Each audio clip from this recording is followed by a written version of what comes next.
आप सभी को भारत भूषण गौड़ का प्रणाम।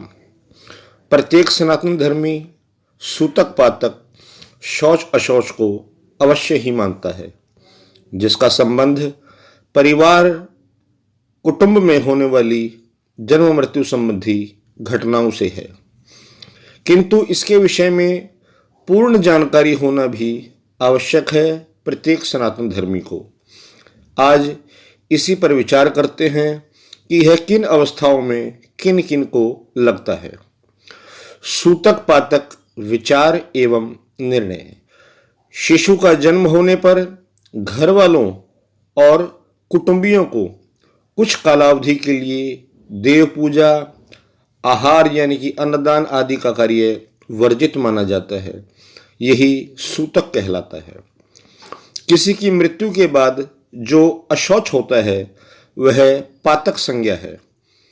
यह सूतक पातक आर्ष ग्रंथों यानी कि वैदिक ग्रंथों से है। आर्षवाणी अर्थात ऋषियों की कही हुई वाणी, उनकी बातें। सामान्य बोलचाल में जन्म मरण दोनों के अशौच को सूतक पातक शब्द से कहा जाता है, पुकारा जाता है। 4 पीढ़ी तक के कुटुंबियों को समीपस्थ यानी कि नजदीकी कहा जाता है। इसके आगे अप्रत्यासन्न कहे जाते हैं, अर्थात उनका सूतक स्वयं को विशेष प्रभावित नहीं करता। जन्म का सूतक 4 पीढ़ी वालों तक के लिए 10 दिन का माना जाता है, 5वीं पीढ़ी वालों को 6 दिन का और 6ठी पीढ़ी वालों को 4 दिन का लगता है, और 7वीं पीढ़ी वालों को 3 ही दिन का माना जाता है। इससे आगे वाली पीढ़ी वालों के लिए सूतक विधान मान्य नहीं है, नहीं माना जाता। ऐसे ही किसी की मृत्यु लगने पर लगने वाला पातक या कहें कि अशौच का सूतक पातक 4 पीढ़ी वालों तक के लिए 10 दिन का, 5वीं पीढ़ी के लिए 6 दिन का माना जाता है। जन्म का सूतक चल रहा है, इसी बीच परिवार में मरण का सूतक या पातक भी हो जाए तो वह जन्म के सूतक के साथ समाप्त हो जाता है। ऐसे ही मृत्यु के पातक में जन्म का सूतक हो जाने पर उसी पहले वाले मरण के सूतक के साथ समाप्त हो जाता है। ऐसे ही जन्म का सूतक यदि 5-6 दिन का हो चुका है और पुनः परिवार में किसी का जन्म हो जाए तो वह सूतक पहले वाले के साथ ही निकल जाता है।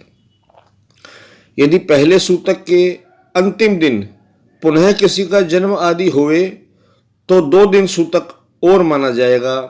यदि दूसरे दिन हो तो 3 दिन का और मानना चाहिए। सन्यासियों के जन्म और मरण संबंधी सूतक पातक। सन्यासियों के जन्म और मरण का सूतक किसी को नहीं लगता है, और उनकी मृत्यु होने पर उनके परिवार वालों को भी सूतक नहीं लगता है, ऐसा माना गया है। ऐसी भी मान्यता है कि राजा के घर में पुत्र जन्म होने पर या संतान होने पर उनकी शुद्धि स्नान करने मात्र से हो जाती है। राजाओं को सूतक नहीं लगता है। ऐसी व्यवस्था संभवतः इसलिए की गई है कि एक राजा का धर्म और कर्तव्य प्रजाहित में ही निष्ठित होते हैं, अतः उनके दायित्वों को ध्यान में रखते हुए ऐसा निर्णय अथवा मान्यता रखी गई। मंत्री, सेनापति, राजा, दास और दुर्भिक्ष यानी कि अकाल आदि आपत्ति से पीड़ित लोग, इनके मरने पर भी सूतक नहीं लगता है। युद्ध में मरने पर भी सूतक नहीं लगता है, ऐसी वैदिक मान्यता है। गर्भवती का 3 महीने के अंदर ही यदि गर्भस्राव हो जावे तो उसे 3 दिन का ही अशौच माना गया है। 3 महीने से लेकर 6 महीने तक का यदि गर्भपात हो जाता है तो जितने महीने का हो उतने ही दिन का अशौच कहा गया है। 6 महीने के बाद और 8 महीने में यदि गर्भपात होकर नष्ट हो जाता है तो माता को पूरे 10 दिन का शौच है, पिता को स्नान मात्र से ही शुद्धि का विधान कहा गया है। नाभि छेदन से पहले यदि बालक मर जाए तो माता को पूर्ण 10 दिन का शौच है, पिता व बंधुओं को 3 दिन का है। 10 दिन के पहले यदि मर जाए तो पिता और सबको 10 दिन का है। 10 दिन पूर्ण होने पर अंतिम दिन यदि बालक मर जाए तो 2 दिन का अशौच और पालना ही चाहिए। दूसरे दिन प्रातः मरण होने पर 3 दिन अशौच और पालना चाहिए। 10 दिन बाद मरण होने पर माता पिता व सहोदरों को 10 दिन का अशौच है। इतर बांधवों को यानी कि जो अपने से परे हैं उनको स्नान मात्र से शुद्धि कही गई है। दांत आने के बाद मृत्यु होने पर पिता और भाई को 10 दिन का तथा शेष जनों को केवल स्नान मात्र से ही शुद्धि है।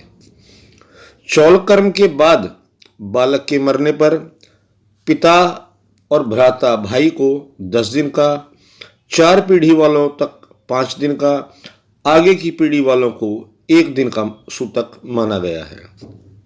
उपनयन संस्कार के बाद मृत्यु होने पर 4 पीढ़ी वालों तक 10 दिन का अशौच है।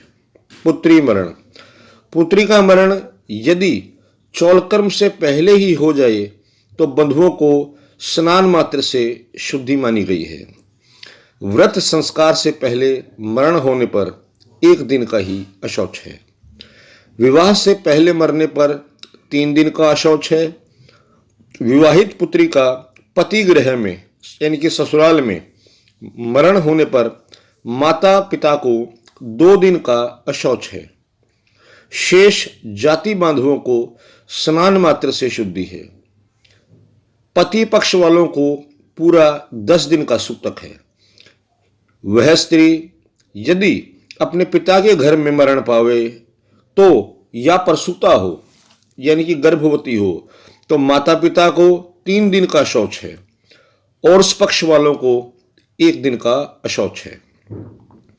दूर देश के अपने परिवार के किसी व्यक्ति के मरण का समाचार मिलने पर अवशिष्ट दिन का सूतक पालना चाहिए।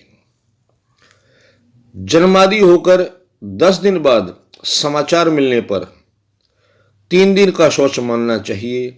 अगर 1 वर्ष बाद मरण समाचार ज्ञात हो तो स्नान मात्र से ही शुद्धि का विधान ऐसा मानना चाहिए।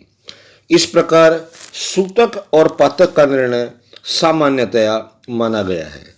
यदि आपको हमारा ये वीडियो पसंद आए या आपके लिए उपयोगी लगे तो कृपया हमारे वीडियो को लाइक करें, शेयर करें और हमारे चैनल को सब्सक्राइब करें। आप सभी को भारत भूषण गौड़ का प्रणाम।